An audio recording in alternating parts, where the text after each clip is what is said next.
Imagine you're playing a board game with Sam and Maya. Maya is one move away from winning, but right as she reaches for her piece, Sam drops a massive plastic wall onto the board. He smiles and says he just invented a brand new rule that makes it impossible for her to advance. For Black Americans in the years following the Civil War, this was a daily reality. Southern states wrote a specific set of laws called Jim Crow. These rules were designed to block families from owning property, building savings, or participating in the economy, effectively rigging the system to ensure they could never win the game of American success. When the rule makers refuse to play fair, you have a choice. You can keep hitting that wall, or you can jump off the board entirely. Across the country, millions of people decided to stop playing by the cheaters' rules and start drawing their own path to victory. This wasn't a random move. It was a massive, coordinated effort of resistance. By combining strategic relocation, using investigative data, and independent commerce, they began to dismantle the walls and construct a future they could finally control. This shift began with a simple but powerful realization. To be truly free, you have to live in a place where you own the soil you work. This meant voting with your feet, a logistical feat that required families to pool their money, research safe destinations, and coordinate mass departures from the oppressive South. Early leaders like Benjamin Pap Singleton scouted specific locations and printed promotional posters to organize these groups. Settlers, known as exodusters, headed for the plains of Kansas, where they could claim land under the Homestead Act. Within a few years, they turned empty dirt into functioning, Black-owned towns like Nicodemus, building their own independent schools, churches, and general stores. This movement eventually grew into the Great Migration. Between 1910 and 1970, about 6 million people left the South to escape sharecropping. This was a rigged farming arrangement where families worked land they didn't own, but high interest rates for seeds and tools kept them trapped in a cycle of permanent debt. To make the move safely, they relied on a secret information network.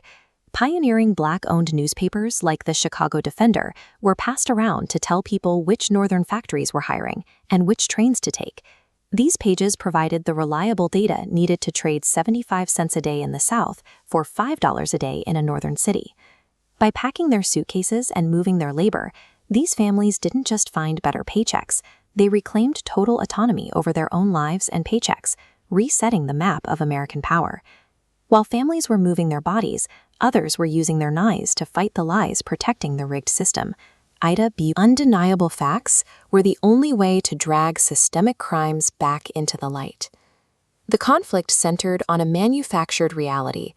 Violent mobs were routinely attacking successful Black businesses to eliminate competition. But local newspapers would cover up the crimes by falsely labeling the victims as dangerous criminals. By painting the victims as villains, the mobs avoided any legal consequences for their violence. To break this illusion, Wells traveled alone across the South to conduct her own investigations. She cross-referenced police and court records with first-hand interviews, looking for inconsistencies in the stories mobs were telling. She was searching for mathematical proof that could survive even the most biased courtroom. Her organized data provided a fact-based indictment of the entire system. She proved that the vast majority of victims had never even been charged with a crime. These attacks were overwhelmingly calculated responses to financial success, used to remove Black citizens who were successfully competing with white-owned businesses. When local governments ignored her findings, she distributed her research globally, presenting her evidence to international audiences in Europe. By exposing the truth to the rest of the world, she applied the external pressure needed to force the United States to address the crisis, proving that raw data can pierce through even the most widespread lies. Because the national economy tried to lock them out, Black communities focused on building their own path through commerce. They created a self-contained ecosystem where property ownership and local trade provided a foundation for growth that remained resilient regardless of the rules outside. Sarah Breedlove, known as Madam C.J. Walker, built a business model that solved a community problem while scaling through education. She developed hair care formulas specifically for Black women and trained thousands of hair culturists to run their own regional businesses. By 1910, her company was generating millions of dollars, making her America's first self-made female millionaire. This strategy reached its peak in the Greenwood district of Tulsa, Oklahoma, often called Black Wall Street. Leaders here were intentional about the design, purchasing land specifically to sell it back to Black entrepreneurs. This ensured the community was composed of property owners who built their own financial institutions, hotels, and theaters within their own borders. This design maximized the velocity of money, which tracks how often a dollar is spent within a specific community. Because residents supported local businesses, a single dollar might stay inside Greenwood for weeks, moving from the grocer to a doctor, then to a theater. This rapid circulation created a high concentration of wealth that supported thousands of local jobs. In 1921, an armed mob destroyed 35 blocks of Greenwood, burning family homes and businesses to the ground. Thousands were left homeless, and their accumulated property value was erased in a matter of days. While the physical buildings were lost, the blueprint for success remained. Greenwood proved that when people coordinate their resources and keep capital circulating locally, they build a level of economic independence that no unfair law can easily dismantle. Beyond the ledgers and property lines, the movement turned to the power of the written word and the sound of the stage.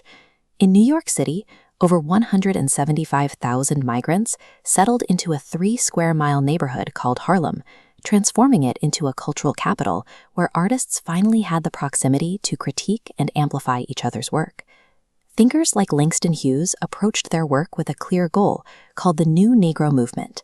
This was a deliberate intellectual strategy to demand respect by telling authentic, unfiltered stories about real life.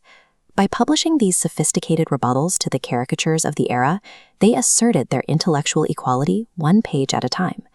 Musicians like Louis Armstrong and Duke Ellington were simultaneously reinventing the American soundscape. They translated their personal victories and struggles into the complex rhythms of jazz and the blues, bringing a level of technical skill and elegance to the scene that eventually commanded attention on a global scale. This art was so undeniable that it began to bend the rigid social norms of the era. White audiences traveled to Harlem in droves to listen and dance, creating small pockets of integration in the city's nightclubs. This kinetic energy forced a racially divided public to acknowledge the sheer talent and humanity of the creators behind the music. By gathering so much genius into one tiny space, they built a movement loud enough to be heard across the entire country. These creators proved that when you use your own voice to tell your own true story, you possess a force capable of shifting perspectives and challenging the very foundation of American racism. Look back at that rigged board game. The walls that were dropped to block Maya haven't just been moved, they've been dismantled and rebuilt into a vibrant city of her own design. This generation used their feet to escape debt, their pens to expose the truth, their wallets to build wealth, and their art to command respect. Each move was a coordinated part of a larger plan to stop playing by the cheaters' rules and start setting their own. The legacy of these pioneers is a reminder that you don't have to wait for the rules of a rigged game to change. By coordinating your resources and refusing to be defined by others, you can build a foundation for a future that belongs entirely to you.